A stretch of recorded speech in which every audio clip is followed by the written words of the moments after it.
Hello everyone, আসসালামু আলাইকুম রহমতুল্লাহ। কী অবস্থা, কেমন আছেন সবাই? অনেকদিন পর মোটর ব্লগে ফিরলাম। এখন গড়িতে বাজে 7:28 আর আজকের যাত্রা হচ্ছে ঢাকার দিকে। অলরেডি সিলেট শহর পেরিয়ে এসেছি। ঠান্ডার সময় মোটামুটি ঠান্ডা লাগতেছে, ভিতরে জ্যাকেট পরে নিয়েছি, তারপরেও বাতাসটা খুবই ঠান্ডা লাগছে। রাস্তার অবস্থা কি বলবো, রাস্তার অবস্থা খুবই বাজে। রাস্তা মানে টানাই যাচ্ছে না, এরকম একটা অবস্থা। ঘন কুয়াশাটা কম, রোদ উঠেছে, এত বাজে অবস্থা রাস্তার মানে বলার বাইরে। মানে টান উঠানোই যাচ্ছে না, এরকম ভাঙা রাস্তার মধ্যে গাড়ি লাফাচ্ছে অনেক বেশি। আর গত রমাদান ঈদের ছুটিতে গিয়েছিলাম, দ্বিতীয়বারের মতো ঢাকার দিকে যাচ্ছি। 16 ডিসেম্বর পর থেকে মোটামুটি অনেকটা লম্বা ছুটি পেয়েছি। ঈদ ছাড়া আসলে এত একটা লম্বা ছুটি পাওয়া যায় না। 16 ডিসেম্বর থেকে 31 ডিসেম্বর ফ্রি আছি। অনেকদিন ধরে লং ট্যুর হচ্ছে না, 1 বছর হয়ে যাবে। তেল নিয়েছি 4টা। এই পাম্পগুলোর তেল তেমন একটা সুবিধা হবে কিনা আমি জানি না, তবে দয়ামিরে বড় একটা পাম্প আছে, ওইখানের তেলটা ভালো হয়। আর আপাতত ওই পথটুকু যাওয়ার জন্য যতটুকু তেল ছিল চলবে, তারপরও একটু বাড়িয়ে নিলাম, 4 লিটার তেল নিছি। দেখেন কি অবস্থা রাস্তার, উঁচু নিচু রাস্তা। তেল নিয়ে নিলাম, আগে নিচ্ছি 4টা, এখন নিচ্ছি 5টা। 9টা মোটামুটি চলে যাবে, 9টা লাগে না, 4টা 5টা হলেই হয়। তারপর এখানে তেলটা শুনেছি ভালো, এর জন্য নিয়ে নিলাম। অতিরিক্ত নেই নাই, মোটামুটি ফুল আছে। ট্যাঙ্ক ফুল করে নিয়েছি, তারপরে অতিরিক্ত আর নেই নাই। অতিরিক্ত নেওয়াটা ঠিক না, অতিরিক্ত নিলে ফুয়েল ওভারলোড যে পাইপ আছে ওই দিক দিয়ে আপনার ফুয়েলটা লিক করবে। তো সবসময় চেষ্টা করবেন ফুল ট্যাঙ্ক নেবেন, তবে ওভারলোড নেবেন না। ওই দেখ শালার করে শালারা, এরা আসলে কখনো ভালো হবে না। এখানে একটা ট্রাক দাঁড়ানো, ওই দিক দিয়ে যাচ্ছে, এদিকে আবার সে ওভারটেক করতেছে। আমি কোথায় যাবো, লেন ছেড়ে নিচের দিকে নেমে গেছি। মানে এখন ট্রাকটাকে থামাই, একটু থাবড়ানো যাইতো ভালো করে, তাইলে ঠিক হইতো। তো যেটা বলতেছিলাম, ওভারলোড কখনো ফুয়েল নেবেন না। ওভারলোড ফুয়েল নিলে এটা আপনার বাইকের জন্য ক্ষতি। গরমের সময় ওভারলোড ফুয়েল না নেওয়া সবচেয়ে ভালো। আমি সব সময় 8টা কি 9টা নেই, 8টাই বেশি নেই। 8টা নিলে মোটামুটি অনেকটা জায়গা খালি থাকে। 9টা নিলাম। ওইদিকে তেল না নেওয়ার, তেল তো নিতেই হয়, ওইদিকে গেলে তেল নেওয়া লাগবে, ঢাকার দিকে ঢাকার আগে নেওয়া লাগবে। এখানে তেলটা ভালো, জন্য ভালো মানের তেলটাই নিলাম। ভালো মানের তেল যদি না নেন মহা বিপদে পড়তে হবে। বেশ কিছুদিন আগে কক্সবাজার থেকে কিছু ভাই ব্রাদার সিলেটে আসছিল, তো ওনারা কোন জায়গা থেকে যেন একদম ফুল ট্যাঙ্ক করে ফুয়েল নিয়েছে। ফুয়েলের মান খুবই বাজে। তখন আমার বাইকটা সার্ভিস সেন্টারে ছিল, আর ওনার ছিল এফআই এবিএস। এফআই বাইকগুলোর প্রবলেম হচ্ছে অফ হয়ে গেলে স্টার্ট নেওয়া খুবই সমস্যা। তো ওনার স্টার্ট না নেওয়ার কারণ হচ্ছে ফুয়েলটা খুবই বাজে ছিল। যখন ফুয়েল ট্যাঙ্কের মুখটা খুলে তখন খুবই বাজে ধরনের একটা স্মেল আসছিল। সার্ভিস সেন্টারের যে মেকানিক ছিল উনি বলছেন, দেখেন ভাইয়া কত বাজে তেল উনি বলছেন, এটা এত বাজে তেল বলে বাইক চলবে কি করে। তারপরে যাই হোক, ও ফুয়েল ট্যাঙ্কের যে সবগুলো ফুয়েল ফেলে দিতে হয়, পাইপের মধ্যে যে তেল থাকে এগুলো একটু তেল ফেলে একটু ওয়াশ করে দেয়, তারপরে ওনারা চলে যান। ওনারা আসছিল কক্সবাজার থেকে সিলেটে আসার পরে কোনোভাবেই স্টার্ট নিচ্ছিল না বাইক, কারণ তেলের মান খুবই বাজে ছিল। তারপরে ওনারা সুজুকি সার্ভিস সেন্টারে নিয়ে আসেন। পুরাটা রাস্তা আসছি, কখনো কুয়াশা পাই নাই। এখানে মোটামুটি ভালো একটা কুয়াশার মধ্যে রাইড করার সময় খুবই সতর্কতা অবলম্বন করতে হবে। এই কুয়াশার জন্য একটু লেট করে বের হয়েছি। আর সিলেটে ওয়েদারটা খুবই ভালো ছিল, রোদ ছিল অনেক, কুয়াশা ছিল না। কিন্তু এখানে এসে দেখছি মোটামুটি ভালো কুয়াশা, রোদ আছে, তারপরেও যাওয়া যাবে। কুয়াশার মধ্যে রাইড করার নিয়ম হচ্ছে আপনি সব সময় হেডলাইট জ্বালিয়ে যাবেন। অবশ্য হাই রোডের মধ্যে রাইড করার সময় হেডলাইট জ্বালিয়ে রাখা উচিত। রোদ আছে, রোদ না থাকলে কুয়াশার পরিমাণটা বেশি থাকবে। আর কুয়াশার সময় আপনার সবচেয়ে ভালো হয় আপনার সামনে যে গাড়িটা থাকবে ওই গাড়িটাকে ফলো করা, এবং চাকা বরাবর থাকা, মাঝ বরাবর না থাকা। মাঝ বরাবর থাকলে সমস্যা হবে কি, উনি তো গর্তগুলা গাড়ির মাঝখান দিয়ে, চাকার মাঝখান দিয়ে দিবে। তখন আপনি যদি মাঝ বরাবর থাকেন তখন গর্তের মধ্যে পড়ার সম্ভাবনা থাকবে বেশি। এজন্য কুয়াশার সময় সবচেয়ে ভালো হয় যদি আপনার সামনে কোনো একটা গাড়ি থাকে ওই গাড়িটাকে ফলো করে যাওয়া। সবসময় চাকা বরাবর থাকা, সামনে যে গাড়িটা থাকবে ওই গাড়িটা সবসময় চাবে গর্ত থেকে বাঁচিয়ে চাকাটাকে নেয়ার। তো আপনি যদি চাকা বরাবর থাকেন তখন আপনিও গর্তগুলো বাঁচিয়ে যেতে পারবেন। আর মাঝ বরাবর থাকলে আপনি কুয়াশার কারণে রাস্তা দেখবেন না। কুয়াশা ছাড়াও আপনার সামনে যেন কোনো গাড়ি থাকবে বা বড় গাড়ি যদি থাকে তখন আপনি চাকা বরাবর থাকবেন, মাঝ বরাবর থাকবেন না। মাঝে বরাবর থাকলে বিপদে পড়বেন, গর্তের মধ্যে পড়ে অ্যাক্সিডেন্ট হওয়ার সম্ভাবনা থাকবে। গতবার যখন গিয়েছিলাম ঢাকার দিকে তখন আমি 3.5 ঘন্টায় নরসিংদী পৌঁছে যাই। এবার একটু সময় লাগবে, কারণ এবার হচ্ছে আস্তে আস্তে চালাচ্ছি, খুব তাড়াহুড়ো দরকার নাই। এই দেখেন এই ছোট ছোট গর্তগুলো, আসলে এগুলো গর্ত না, এগুলোকে আমি বলবো মরণ ফাঁদ।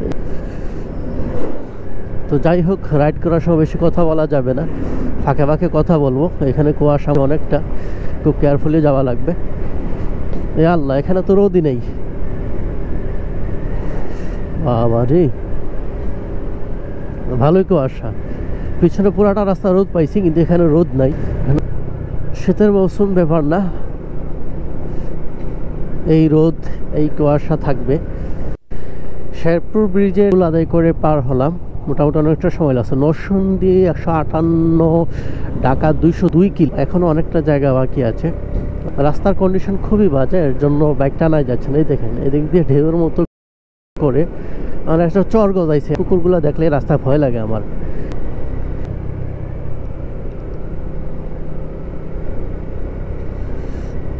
জিক্সার সিরিজের যে বাইকগুলো আছে ওইগুলোর মধ্যে 2 জন বসাই মোটামুটি কষ্ট। মোটামুটি কষ্ট এই জন্যই বললাম, 3 জন বসা আরাম নাই। আর ওইটার মধ্যে যদি আবার 3 জনও বসে, বেহাল অবস্থা। আমার সামনে যে বাইক আছে ওইটাতে দেখেন 3 জন বসছে, পিছনে 2 জনের হাতে দুইটা বোতল, বসার কোনো অবস্থা নেই। পিছনের জন তো পা ঝুলায় রাখছে।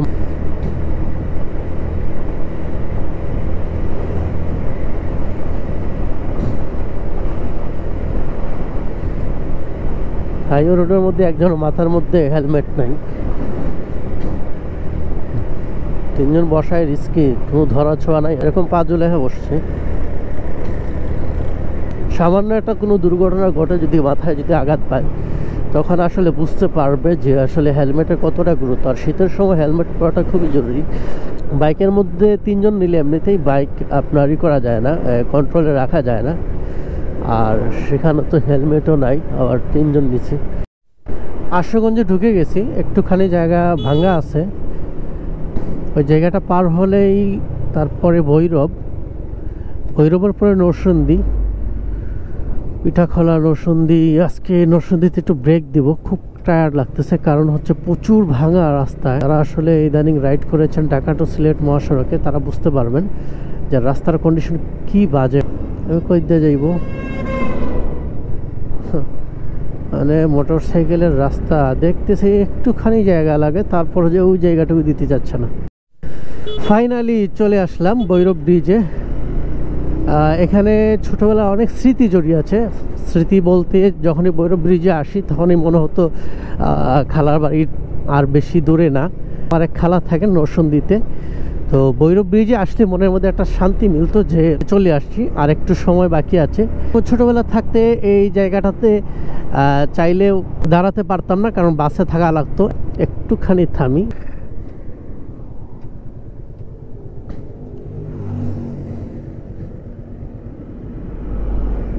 একটুখানি থামলাম এই জায়গায়, অনেকক্ষণ সময়। কখনো সে সময়টুকু হইতো না, বা কারণ হচ্ছে তখন তো ছোটো ছিলাম, বাস এখানে থামায় না মূলত। তো এখন যেহেতু মোটর সাইকেলে রাইড করে যাচ্ছি, কটা বাজে 10:52। ও, ট্রেন যাচ্ছে,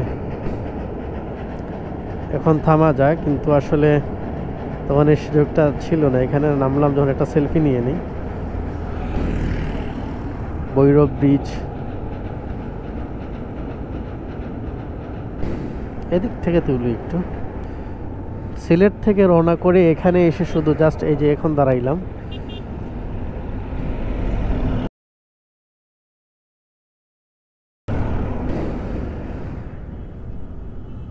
যাই হোক, যাওয়া যাক। চায়ের বিরতি দিতে হবে। সিলেট থেকে এসে কোথাও ব্রেক দিয়ে নাই, এই মাত্র একটু সময়ের জন্য নামলাম বাইক থেকে। সামনে একটু চায়ের বিরতি দেওয়া লাগবে। প্রতি 100 কিলোমিটার পর পর ব্রেক নেওয়া দরকার, তাতে করে আপনার এবং বাইকের দুইটারই এনার্জি পাবে ফিরে, বা একটু রেস্ট নেওয়া যাবে। বাইকের কি অবস্থা, ময়লা আছি। এখানে দাঁড়ানোর উদ্দেশ্য একটাই, যে একটু সময় দাঁড়াই, আর দাঁড়ানো হবে কিনা। এই লেখালেখির কারণে দেয়ালটা মোটামুটি সুন্দর। পুরোটা দেয়াল যদি এরকম লেখালেখি করা হইতো তাহলে আরও সুন্দর লাগতো। প্রচুর লেট হয়ে গেছে। লেট হওয়ার কারণ হচ্ছে রাস্তা অনেক ভাঙা ছিল এবং কুয়াশার জন্য আস্তে আস্তে টানছি। বাসা থেকেও বলে দিছে যেন আস্তে আস্তে যাই। গাড়টার ব্যথা হয়ে গেছে, হেলমেটের ভারে পা দুইটাও ব্যথা হয়ে গেছে। একটু সময় ব্রেক দিব, একটু সময় বলতে মোটামুটি 15 থেকে 20 মিনিট ব্রেক দিব, দিয়ে তারপরেই তো চলে আসছি। তখন তার এত সময় লাগবে না, একটু হালকা পাতলা হওয়া লাগবে, একটু প্রকৃতির টানে একটু সাড়া দেওয়া লাগবে। বুঝতেই পারতেছেন প্রকৃতি বলতে কি বুঝাইলাম। চাইছিলাম উজানবাটিতে ব্রেক দেব, কিন্তু উজানবাটিতে ব্রেক দিই না। এই কারণে ব্যাগটা খোলা লাগবে, তারপর আবার হেলমেট নিয়ে করা লাগবে। একদম রাস্তার পাশে যে ছোট যে টংগুলা থাকে এখান থেকে একটু লাল চা করা করে একটু স্ট্রং লিগার দিয়ে খেয়ে ব্রেক দেওয়া উচিত। যেহেতু আমি 100 কিলোমিটার পর ব্রেক দিই নাই, ব্রেক দিতে এমনি 5-30 সেকেন্ড ব্রেক। জাস্ট মোবাইলের একটা মেসেজ দেখছিলাম। আজকে একটা জিনিস কি যে মানে এ পর্যন্ত ভৈরব পর্যন্ত আসলাম, কোথাও টুল দেওয়া লাগে নাই। গত রোজায় যখন আমি আসি তখন হয়তো টুল দেওয়া লাগতো না, কিন্তু ওই যে সাইডে যারা দাঁড়িয়ে থাকেন ওনারা আমাকে আটকাইছেন। আটকানোর পরে 2 জায়গায় দেওয়া লাগছে, আজকে কোথাও দেওয়া লাগে নাই। 5 জুলাইয়ের পর অনেক জায়গায় টুল বাদ হয়ে গেছে। ভৈরব চলে আসছি, এই জায়গাটা পার হয়ে গেলে তেমন একটা ঝামেলা পড়বো না। এই জায়গাটা প্রচুর জ্যাম থাকে।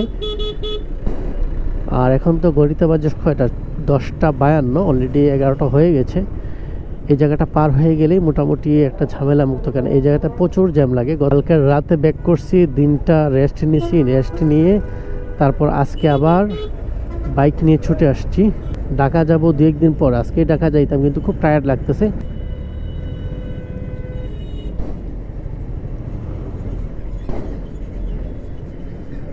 এই রে গর্ত রে। যাক আলহামদুলিল্লাহ নরসিংদীর শহরে চলে আসছি। এই জায়গাটুকু পার হলেই আমি তারপরে ডানে যাব। এত দেরি হবে কখনো ভাবি নাই। ঢাকা সিলেট মহাসড়কে 4 লেনের কাজ হচ্ছে।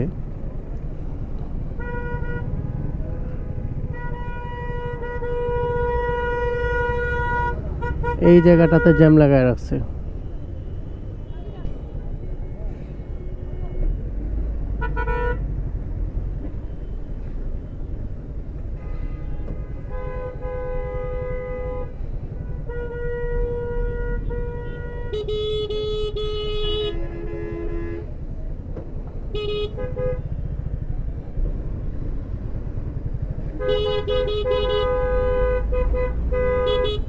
এটা জেলখানার মোড় না, এটা ভেলানগর। কি রে ভাই, ডাইনে টান এখানে গাড়ি আমারে। ডাইনে যামু তার পরে।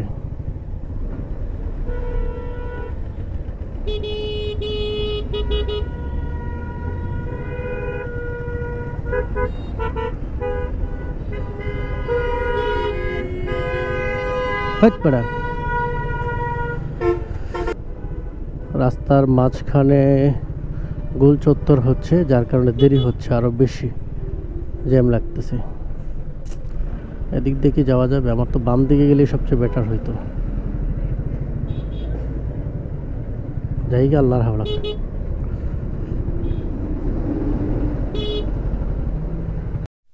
ফাইনালি গাইস চলে আসলাম।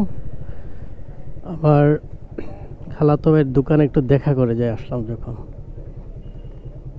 এই তো আইসা না, বাড়িতে চলে আসছি। যাই হোক, ঢাকা যখন যাব খালার সাথে একটু দেখা করেই যাই। হয়তো কালকে আর না হয় পরশু যাব। তো ঠিক আছে, সবাই ভালো থাকুন, সুস্থ থাকুন।